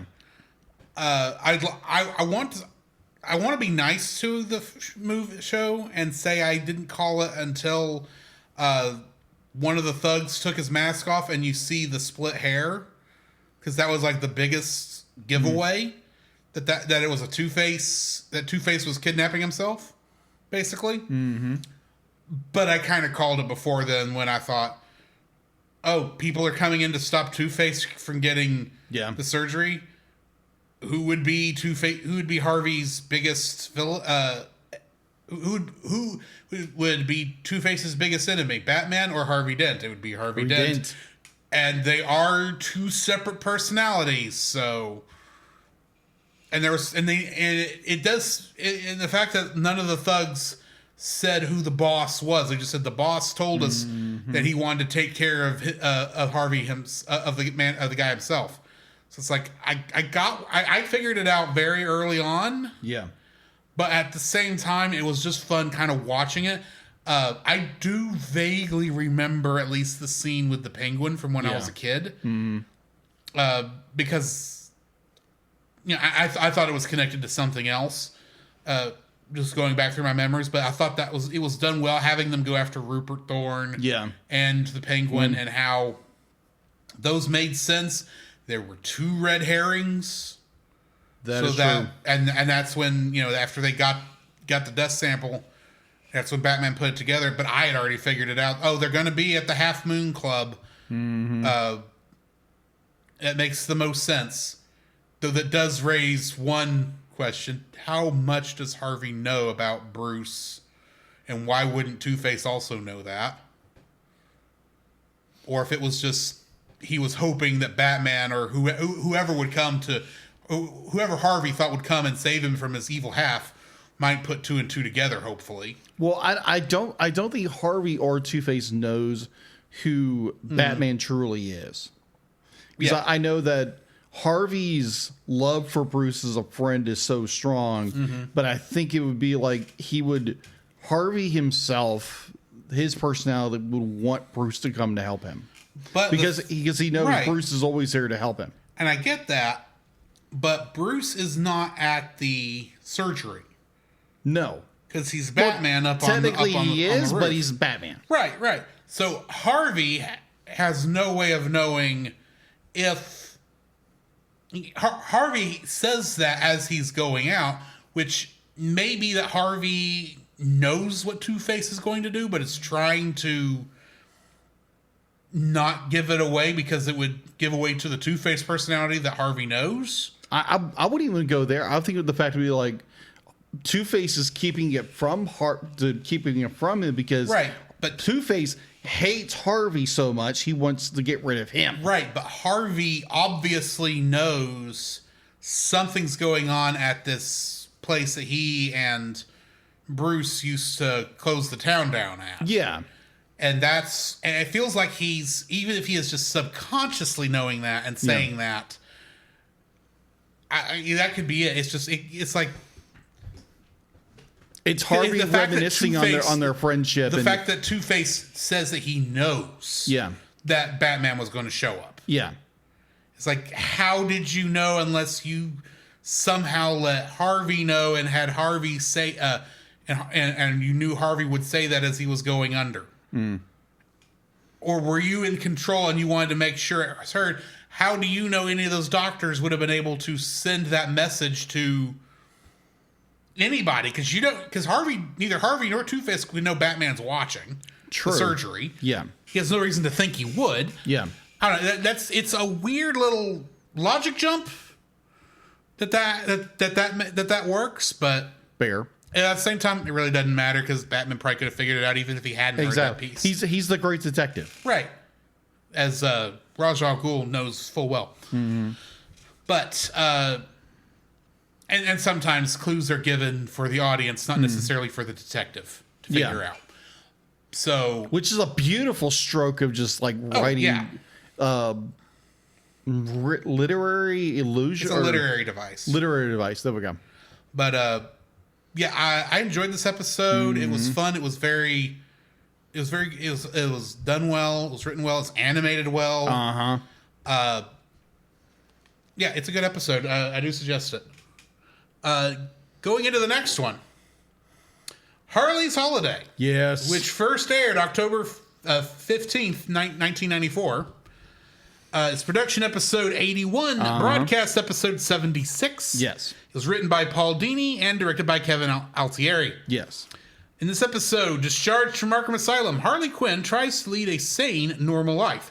Sadly, she just can't seem to stay out of trouble. And when a misunderstanding occurs, Harley makes the situation worse by accidentally kidnapping notorious socialite Veronica Vreeland. This ignites a screwball chase that not only involves Batman and Robin, but Harvey Bullock, the Army, and Gotham's well-known gangsters as well. New cast for this episode, we've got Dick Miller as Boxy Bennett, Frank Cover as General Vreeland, and Suzanne Stone as Dr. Joan Leland. Trivia for this episode. This marks the first time Harley Quinn appeared without the Joker. True. The diploma stamped sane Harley displays from Arkham Asylum is signed by Kay Altieri, which is Kevin Altieri's cameo in the episode. Fair. Harley Quinn's sense of deja vu when she sees Bruce Wayne is not unique. Joker likewise thought he recognized Bruce in Joker's Wild. Harley and Batman both talk about having a bad day. Yes. According to where I got this trivia, this may be a reference to the groundbreaking comic story The Killing Joke by Alan Moore, in which the Joker sets out to prove that one bad day is enough to make anyone as crazy as him.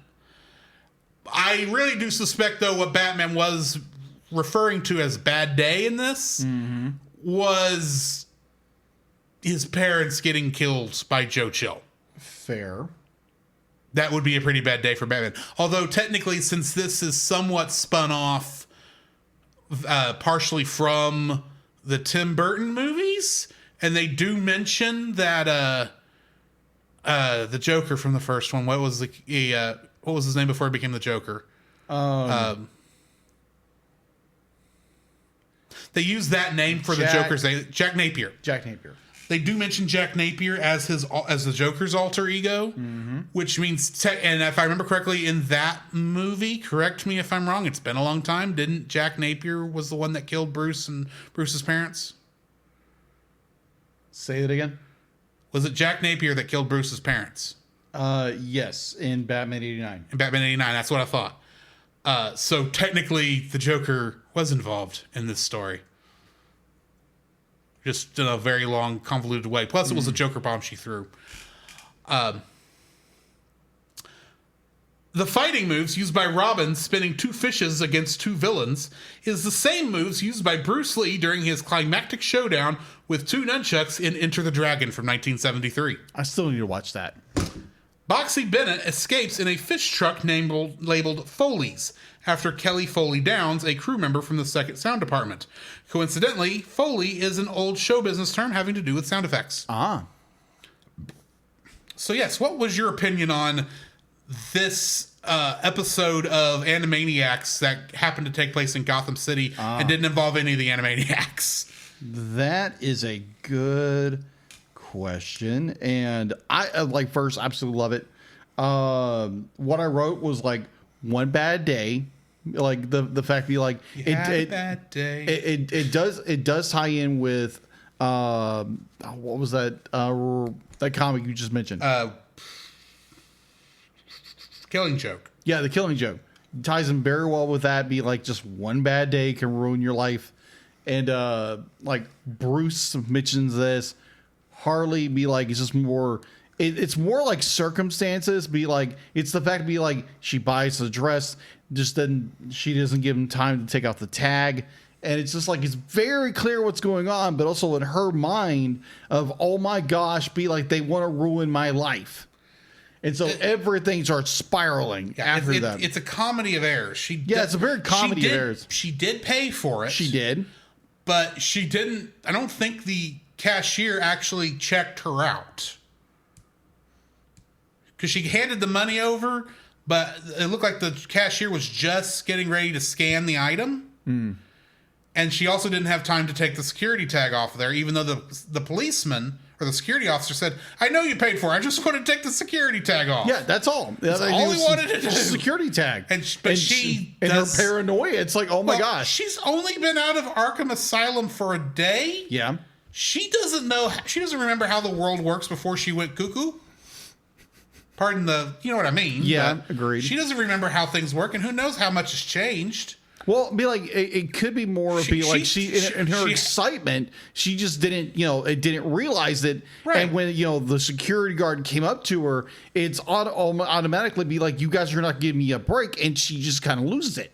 And we already know she's a little, I wouldn't say crazy in this episode because the fact that like she is a little outside of. It's obvious she doesn't understand a lot of social norms because she's still walking around with her two hyenas. Granted, I get that they're her babies. She loves them more than the Joker ever did, but at the same time, and I get fur babies. Do not get me wrong. At the same time, they're hyenas. They're not dogs. And she's she's going into the store with it. And granted, they're being incredibly nice about the whole thing. The store is right. But it's already and she has no trouble when she's talking to Veronica at first, saying, "Hey, do you remember? I remember you. Do you remember when the Joker held up that charity ball and I think we met each other back then. I was the clown girl who held a gun to your head, and she acts like this is no big deal, right? Because to her, it isn't a big deal. Yeah, Craig wasn't even a real gun knowing Harley Quinn at this time, right? But at the same time, to us, it's crazy. And then she holds us, "Oh, don't worry, I'm sane." And she pulls out the diploma with a big word "sane" stamped on it. It's like, that wouldn't prove anything to me if I was in that situation. And it just gets into a comedy of errors from that point. That's all this episode is. It's comedy of errors compounded with just slapstick. And most of this I can kind of believe in this universe. The one thing I can't is General Vreeland. Oh, that just makes it more. It's more silly and it's funny. Don't get me wrong, but I'm still going. I don't care. I know you love your daughter. I know you want to get her back. What possessed you to check out a tank from the local military camp? And drive it through Gotham City like you're the Joker. Crazy for love? I guess he's not thinking clearly. No, obviously not. But here's the thing. I am not kidding you that if at some point during this episode the camera had panned to an empty street or like a corner of a street and Yakko, Wacko, and Dot ran up it with the Animaniacs thing playing, it wouldn't have been out of place. That is true. It's like I kept waiting for that to happen because that's how this felt. Grant, this is a funny episode. It's hilarious. I enjoyed the fool out of it, but this is not a Batman episode. This is an Animaniacs episode starring Batman. Okay, I can see your point. I do enjoy the fact that there are so many people trying to catch Harley, and Batman is simply just trying to stop her, make her see what's going on in order to de-escalate the situation, and everybody else is coming at her as and that's why she goes crazy. Oh yeah, because she thinks like, y'all didn't give me a chance, so I'm just going to go back to what I know works. Yeah, exactly. That's why she acts the way she does. Precisely. But it goes off the wall, screwball, crazy. That's what makes it fun. And that's what makes it fun. But at the same time, I'm going, did this start out life as this script start out life as a Batman Animaniacs crossover episode? And you decided not to do that, and then you had to write all the Animaniacs stuff out of it? Because there's still a lot of crazy in this episode. Oh, yeah. Absolutely. That's like, I just am looking forward to seeing what weird thing happens next. True. All because she tried to buy a dress. They didn't take they didn't get the security tag taken off before she walked away because she didn't notice they let them do that. And then she misunderstood what everything that was happening for, and she caused everything to get worse and worse and worse. Spiral out until there was enough damage. She had to be admitted back into Arkham Asylum. And then she doesn't just give Batman a peck on the lips. She get this big long smooch, and I'm going, Veronica may decide to go back to pressing those charges if she caught this. If she knew Batman was Bruce. Right. Because it's like, I'm sitting there going, I really hope that Poison Ivy back there doesn't decide to report this to the Joker, because the Joker will get jealous real quick. Oh, she was more shocked than anybody. It's like, oh my gosh. Because it's Poison Ivy. The friend. Yes. They are friends. They are friends. They are good friends. And in some other versions, they're more than good friends, unfortunately. Yes. But it's... I don't. This, like I said, this is the Looney Tunes episode. Yeah, it is very much Looney Tunes. I think I had one more. It is very apropos that this is actually the same writing team and animation team, I believe, that worked on Animaniacs as well, because they use those chops magnificently in working in this episode. Agreed. I absolutely love the character expressions. Oh my gosh. Like Batman and Robin, like Harley's expressions are just perfect. It's more like her be like when she's out and about with people, just like totally just like blasé, be like, oh, what's wrong? Be like, I don't know what's going on. And be like, Batman is just like that, what the f is going on? Like, expressions are beautiful in this. I'll be like, can I just grab a screen grab of this and just, it's like, use that somewhere? Because it's perfect. So, yeah, that's all I got. Yeah. That's going to be the end of this episode. I forgot to mention what we're reviewing next week. Big Hero 6. Is Big Hero 6 next week? Yes. I don't doubt you. I just want to look it up myself. And plus, I got to look up the Batman episodes. If I can find the stupid thing. It's a rewind episode. Yeah, rewind episode next week for Big Hero 6. And we're going to be watching the Batman episodes Lock Up and Make 'em Laugh. Oh, it's, hold on. Wait a minute. Lock Up. Is that the one I think it is? Of Lock Up. Don't know. Okay. I can tell you we're still in season 3 of Batman because it ends. 2. It depends on where you read it. Okay. The second series of Batman the Animated Series. Okay. Because in some places they split season 1 into 2 seasons because of how long it is. So we're still in the New Adventures of Batman and Robin, and it does not end until we get to Batgirl Returns, which is true. Not the next week, but the week after that. True. So look forward to that next week. Yes. And I need to look up something on here because I think I got to move some stuff around for something we're doing that I didn't move around. Yeah. I should have. I think. We'll get to that later. We'll get there when we get there. Yeah. But thank y'all for joining us. In the meantime, this has been Drew. This is Jacob. And we'll catch you in the next frame. To follow Jacob and Drew's individual internet exploits, check out the Linktree links in the show notes. You can email us at thecellcastpodcast@gmail.com. Follow us on Twitter or X at @cast_cell. Follow our Facebook page, The Cellcast Podcast, and join our Facebook group, The Cell Nation, our YouTube channel, Cellcast, and our Rumble channel, The Cellcast Gaming. You can join us every Friday night at 7 p.m. Central for our live recordings of our episodes on Twitch, Facebook, YouTube, and Rumble. You can also join Drew on those same streaming channels on Tuesday nights at 8 p.m. Central for gaming streams. You can listen to our podcast on Apple Podcasts, Spotify, or anywhere else fine podcasts can be downloaded from. Please rate and review us where you found us. Our theme song is Drop and Roll by Silent Partner. Our bad movie theme is It's Party Time by Gregory Snegoff, with additional audio from the film Titanic: The Legend Goes On, and remember, that's Cell with a single L.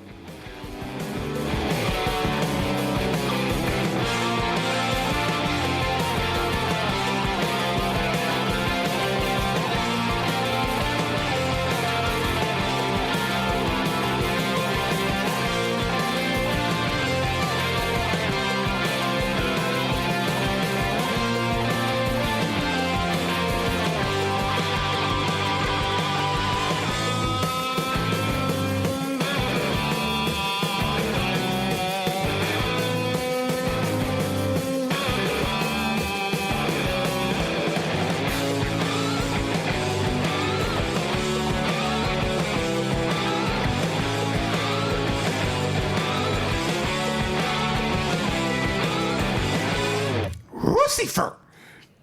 Kill! Kill Lucifer!